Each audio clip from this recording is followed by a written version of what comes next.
Donc on termine comme promis avec un petit flyby de toutes les répliques. Combien j'ai de répliques? Franchement, je ne saurais pas vous dire spécialement le nombre exact. Vous verrez, vous compterez pendant la vidéo. En général, c'est aussi entre 10 et 20. En ce moment, je dois être aux alentours de 15-18 en comptant les PA. Je pense que la quantité n'est pas importante. Voilà. Ça ne sert à rien de se pignoler devant une collection immense s'il n'y a pas une réplique qui fonctionne. Moi, j'ai la chance d'avoir toutes mes répliques qui fonctionnent. Et voilà, et c'est ça qui m'intéresse. Et puis, je revends, je rachète. Vous le savez bien, hein, j'essaie de faire un roulement pour pouvoir continuer à faire vivre l'antre parce que sinon j'ai dû faire une 60aine de reviews. Vous imaginez s'il y avait 60 répliques derrière moi, je pense que bon, déjà je mangerais des pâtes et du riz tous les jours, c'est bon mais à force ça lasse. Et puis en plus je ne pourrais plus bien entendu vous proposer des reviews.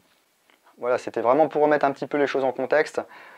Ne soyez pas peiné, ne soyez pas chagrin ou ne vous rabaissez pas parce que vous dites ouais je suis tout pourri, j'ai qu'une pauvre M4 en fibre de nylon ou en plastoc. On s'en fout. Vous prenez du plaisir sur le terrain, vous avez une réplique qui fonctionne, c'est le principal. Vous n'avez pas de tenue, vous jouez en jean et puis en Marcel. Et bien jouez en jean et en Marcel. L'airsoft c'est une activité qui doit, à mon sens, rester conviviale. Tant que vous avez les protections adaptées, que vous jouez sur des terrains avec autorisation, si possible dans des assauts pas trop mal gaulés, et puis en respectant toujours le cadre de la loi, voilà, on en parlait un petit peu avant. C'est souvent qu'il y a des joueurs que je croise en partie qui me disent « Oh là là, mais combien t'as de répliques, tu changes tout le temps, t'as trop de chance, machin ». Je sais pas si j'ai trop de chance, parce que du coup, il y a des répliques que je sors quasiment jamais. Donc à quoi ça sert d'avoir une réplique accrochée à un mur? Voilà, elles sont là. Elles sont accrochées au mur et il y en a qui sortent quasiment jamais. Donc franchement, il vaut mieux en avoir une, deux, trois et puis jouer souvent avec plutôt que voilà, 15 ou 20 comme moi et puis qu'au final, vous n'avez pas spécialement loisir de tout utiliser. Ouais, on va peut-être faire le tour maintenant. Puis moi, je vous fais des gros bisous. Je vous dis à bientôt sur l'antre. Il y aura des petites surprises peut-être. Ou peut-être pas. Et puis n'oubliez pas, fun, fair play, ce sont les bases de ce sport, de cette activité. Et tant qu'on n'aura pas trop de gros débiles qui font n'importe quoi sur et en dehors des terrains, on devrait pouvoir être assez serein sur l'activité. Allez, à bientôt!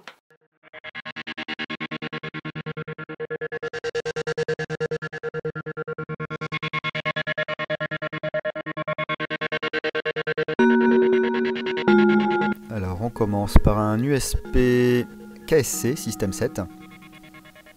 Voilà, une belle petite réplique à laquelle j'ai rajouté une glissière Shooter Design. Donc avec tous les marquages RS. Il n'y a quasiment pas de modif à faire, hein, juste que la glissière se fasse au corps et ça fonctionne très bien. On continue avec mon Glock 17 Cherry, un Glock 17 Marui qui a plus trop de Marui à part la mécanique. Donc là c'est glissière PGC, c'est un corps habituellement Gen 3 Gardner, mais là c'est un Gen 4 Nebula Airsoft que vous avez pu découvrir dans une de mes vidéos précédentes. J'en suis très content, ça tire très bien, franchement c'est ma réplique de poing préférée. Et puis là vous avez pu voir une torche aussi GFP. On passe un petit bijou à un MAS G1 SWA. Merci les japonais fans de Jean Reno, voilà, c'est l'arme de Jean Reno dans les rivières pourpres et c'est la seule réplique de MAS G1 qui existe au monde. Voilà. Donc heavyweight, ABS renforcé métal, finition carbone. Et ça fonctionne aussi très bien. Un Tokarev, le modèle WE. J'ai eu le KWA et j'ai changé pour le WE qui à mon sens en tout cas en jeu est plus jouable, même si après il n'est pas forcément exact. Voilà.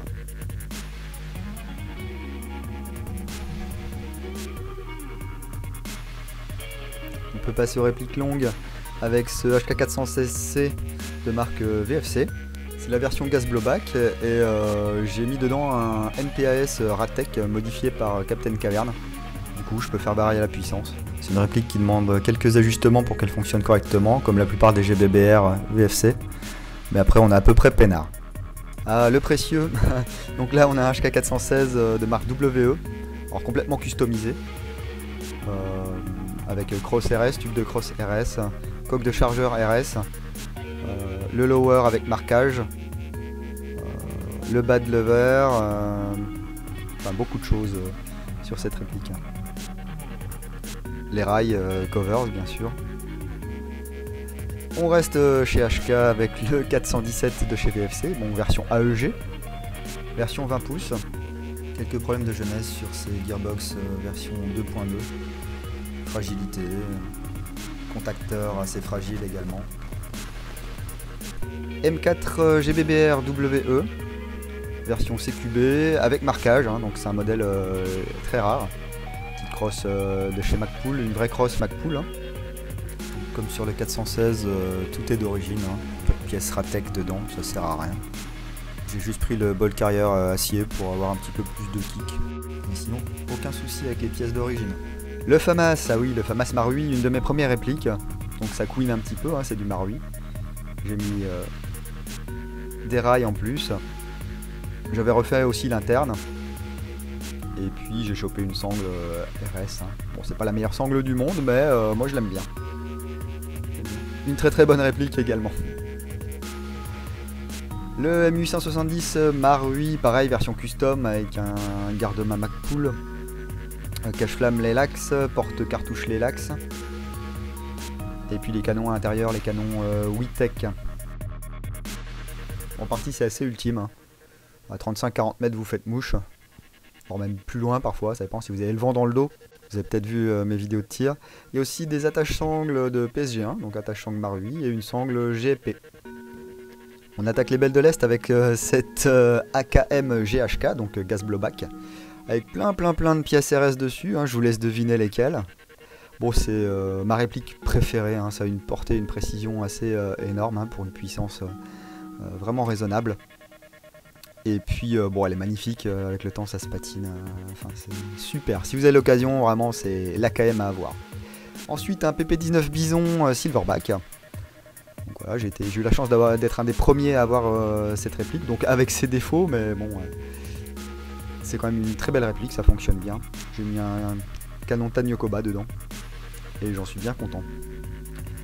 Une RPK Sima, eh oui, du cheap, mais là c'est pareil, il y a quelques pièces RS dessus, vous saurez peut-être me dire lesquelles. Bon, ça fonctionne bien, j'avais mis un canon Madbull dedans, et puis j'ai remis le canon laiton d'origine, parce que ça disperse moins que le Madbull. Voilà, avec un petit chargeur Molotte RS aussi qui fait bien son office. Le SVD Real Sword, pareil, j'ai eu la chance d'être un des premiers en France à l'avoir celui-là, et à vous proposer la review. Donc là j'ai mis un garde-main RS en polymère pour donner une petite touche moderne. Par contre la lunette n'est pas une vraie, hein. Ça coûte un peu trop cher pour moi, c'est la lunette Real Sword. Donc là aussi vraiment une très belle réplique. C'est une réplique quand vous la sortez de son carton, bah, ça sent le fusil quoi. C'est vraiment exceptionnel comme réplique. On passe maintenant à une AKSU VFC DX1. Donc là pareil, il y a pas mal de pièces RS dessus, hein, la crosse garde-main, le cache-flamme. J'ai mis un ASCU V3 dedans, voilà, vous pourrez voir la vidéo qui est passée rapidement. Chargeur également RS, sangle RS. Vraiment une très bonne réplique. Une AKMS maintenant, AKMS VFC. J'avais chopé le corps, enfin tout l'externe d'occasion. J'ai remis un garde-main RS. J'ai trouvé des chargeurs RS aussi, sangle RS bien sûr. Une hausse RS également. Cette réplique je la sors quasiment jamais sur le terrain, je sais pas pourquoi, pourtant elle est superbe, hein. C'est une de mes préférées. Mais bon. Une AK74 MN VFC toujours, hein. Donc là elle est en version un petit peu modernisée avec un cache-flamme type SRVV. Et puis vous voyez, hein, j'ai quelques fournitures pour faire des variantes. Ça permet avec une seule réplique de faire plusieurs inspirations de tenue.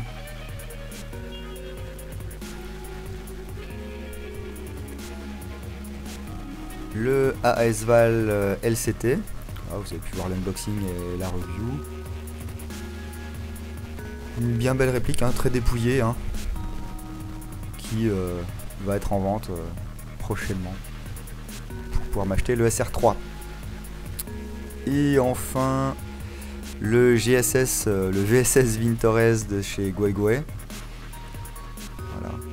qui est une bonne réplique gérée par Electronic, hein. J'ai pas fait de modif dessus, hein. Voilà.